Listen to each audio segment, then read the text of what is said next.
नांदेड़ में corona vaccine को लेकर लोगों में गलत फहमियां पाई जाती हैं। इन गलत फहमियों को दूर करने के लिए मुस्लिम महासंघ ने डॉक्टरों और तिब्बी माहिरीन की राय हासिल की और इस वैक्सीन की जरूरत को समझा। आवाम को वैक्सीन से इस्तेफादे के लिए मुस्लिम महासंघ के जिम्मेदारान ने भी खुद को वैक्सीन लगवाया। हैदराबाद पानी की टांकी दवाखाने में जिला कलेक्टर की मौजूदगी में मुस्लिम महासंघ के जिम्मेदारों ने कोरोना का टीका लिया। कांग्रेस के कारपोरेटर सैयद शेर अली, वंचित बहुजन आघाड़ी के रियासती तर्जुमान फारूक अहमद, कांग्रेस लीडर अब्दुल सलाम चावलवाला और सीनियर वकील एडवोकेट एमजेड सिद्दीकी ने कोरोना का वैक्सीन लगाकर मुसलमानों से अपील की कि कोरोना से बचने के लिए 45 बरस से ज्यादा उम्र वाले इस वैक्सीन को जरूर लगवाएं। अल्हम्दुलिल्लाह आज हमने यहाँ पर वैक्सीनेशन सेंटर हैदराबाद पानी की टाँकी पर आकर वैक्सीन ली है। वैक्सीन को लेकर जो गलत फहमियाँ हैं उसको दूर करने के लिए हमने ये कदम उठाया है। अल्हम्दुलिल्लाह मेरे फैमिली में 5-6 MBBS MD किए हुए और BHMS किए हुए पूरे डॉक्टर्स फैमिली है, इसलिए मुझे वैक्सीन के बारे में पिछले 8-10 दिनों में हमने जो भी रिसर्च वगैरह की है, जो भी मेडिकल एक्सपर्ट्स की जो ओपिनियन आई है, वो सब जानकारी लेने के बाद में खुद हमारे फैमिली में वालिद साहब और वालदा को भी वैक्सीन देने के लिए आज ही हमने रजिस्ट्रेशन किया है और मैंने खुद ने आज वैक्सीन ली हुई है। इसलिए मैं नौजवानों को ये अपील करता हूँ कि आपके जो वालिदैन हैं, जो भी 45 साल से ज़ायद उम्र के लोग हैं, उनको पहले फेज़ में वैक्सीन दी जा रही है। 45 साल उम्र कंप्लीट करने वाले आधार कार्ड पे जिसकी उम्र 45 साल हो चुकी है, ऐसे हर शख्स को वैक्सीन दिलाई है।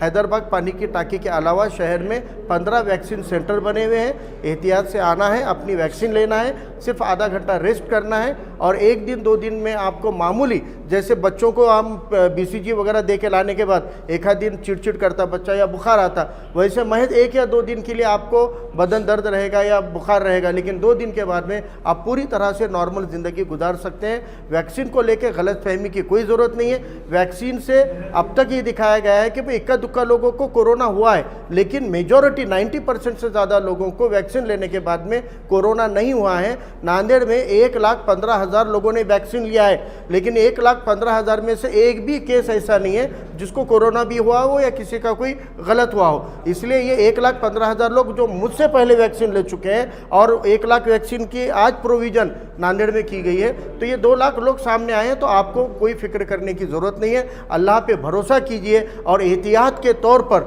वैक्सीन ले लीजिए। हो सकता है कि इस वबा के माहौल में अल्लाह ताला उसके ज़रिए हमारी हिफाजत करेगा। आज 1 तारीख से 45 साल के ऊपर जो भी लोग हैं उनको वैक्सीनेशन का काम गवर्नमेंट ऑफ इंडिया की तरफ से शुरू हुआ है। इसी तरह हमारे हैदराबाद इलाके के अंदर भी यहाँ पर सुविधा चालू है और पूरे शहर के अंदर 15 से 17 ठिकानों के ऊपर ये सुविधा चालू है।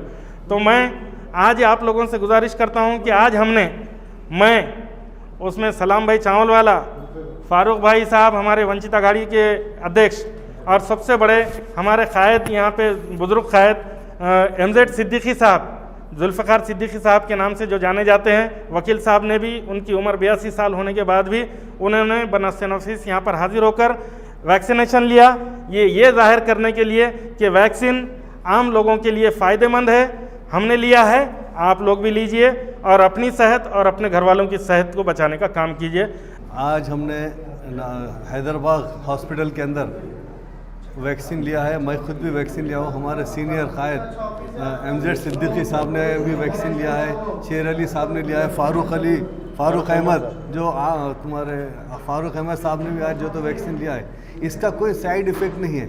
ये वैक्सीन लेने से लोगों को कोई साइड इफ़ेक्ट नहीं होगा। हमने लिया और हर नौजवान से मेरी गुजारिश है जो 45 साल के ऊपर है वो सब लोग वैक्सीन ले, जिसका कोई साइड इफ़ेक्ट नहीं है। और नांदेड़ में 15 सेंटर है जो महानगर पालिका, जिसके लिए कोई चार्जेस नहीं लग रहे। लोग जो है तो ऐसे हॉस्पिटल में जाके पेशेंट जो तो ऐसे हॉस्पिटल में बता रहे हैं जहाँ पे उनके पेमेंट भी जा रहा है। हमारी गुजारिश है कि महानगर पालिका के जो हॉस्पिटल है उसमें बताएं, उसमें ट्रीटमेंट भी होगा और उसमें जो भी सहूलत है पूरे नगर सेवक हमारे मोइन भाई भी है, साथ में फारूक भाई, सब उनकी हेल्प ले। सबके फ़ोन नंबर है, अगर कुछ प्रॉब्लम आता है, कोई पेशेंट है तो इनसे कॉन्टेक्ट करके इमीडिएट हॉस्पिटल में एडमिट हो। नांदेड़ ज़िले इंतज़ामिया की जानिब से कोविड-19 को मात देने के लिए यहाँ पर वैक्सीनेशन सेंटर कायम किया गया और यहाँ पर 40 से 45 साल से उम्र से ज़्यादा लोगों को वैक्सीनेशन दिया गया। ये ज़रूरी है।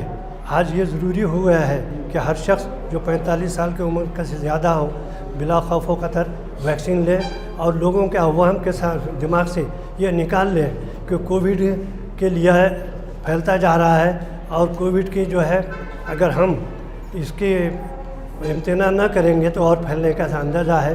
मेरी आम मुसलमानों से, ख़ास तौर पर आम लोगों से ये अपील है कि वो जो है ज़्यादा से ज़्यादा वैक्सीन लें। पुराने शहर के अंदर ख़ास तौर से मुसलमानों में एक अफवाहों का बाज़ार गर्म है और मुसलमान ख़ास तौर से ये समझ रहे हैं कि वैक्सीन लेने के बाद उसके मुज़िर असरात होंगे। याद रखो कि जहाँ पर बीमारी आई है उसका हल भी, उसका इलाज भी अल्लाह तबारक व तआला ने भेजा है। देर से ही सही, लेकिन आज पूरे हिंदुस्तान में और पूरी दुनिया में वैक्सीन कोरोना के ख़िलाफ़ में आया है और वैक्सीन की ही वजह से कोरोना का ख़ात्मा हो रहा है। और आप देखते हैं कि पिछले कई दिनों से मुस्लिम महासंघ की जद्दोजहद चल रही थी कोरोना को लेकर, तो आज अल्हम्दुलिल्लाह हैदराबाद के इस दवाखाने के अंदर, इस हॉस्पिटल में मुस्लिम महासंघ के ज़िम्मेदारों ने, जहां पर एडवोकेट एमजेड सिद्दीकी साहब, फ़ारूक अहमद साहब, सलाम साहब, शेर अली साहब ने वैक्सीन लेकर, वैक्सीन का पहला डोज़ लेकर नांदेड़ की अवाम को ये बताया है कि हम अगर ज़िम्मेदार हैं तो वैक्सीन हम ले रहे हैं, तो आपकी भी ज़िम्मेदारी है कि वैक्सीन लें। आज पूरे नांदेड़ शहर के अंदर, खुसूसन मुस्लिम इलाक़ों के अंदर वैक्सीन का एक डर और खौफ का माहौल है। अगर दीगर इलाके में हम जा रहे हैं तो वहाँ पर वैक्सीन के लिए लोगों की लाइन लगी हुई है, क्योंकि उनके समझ में आ चुका है। लेकिन आज हमारे अपने इलाक़ों के अंदर लोगों की अफवाहों की वजह से, जो 45 साल के ऊपर के लोग हैं, उनमें एक डर और खौफ का माहौल है और उसकी वजह से ही कई अमवात हो रही हैं, कई जाने जा रही हैं। कई लोगों को नांदेड़ से हमको हैदराबाद को, औरंगाबाद को भेजना पड़ रहा है। यहाँ पर बेड्स का इंतज़ाम नहीं है। लेकिन मुस्लिम महासंघ की जद्दोजहद का नतीजा है और एक कामयाब नतीजा है कि आज कलेक्टर साहब से निवेदन कर एक डेलीगेशन के ज़रिए से अपील की गई कि आपको मुस्लिम इलाक़ों के अंदर कोविड सेंटर बनाने चाहिए ताकि कोविड का ख़ात्मा हो। तो अल्हम्दुलिल्लाह यही मुस्लिम महासंघ की जद्दोजहद का नतीजा है कि आज फ़ातिमा गर्ल्स हाई स्कूल गाड़ेगांव, जहाँ पर मुसलमानों की कसीर तादाद है, उस इलाके के अंदर परमिशन दी गई है 100 बेड के हॉस्पिटल की, जहाँ पर तमाम तर सहूलियात रहेंगे।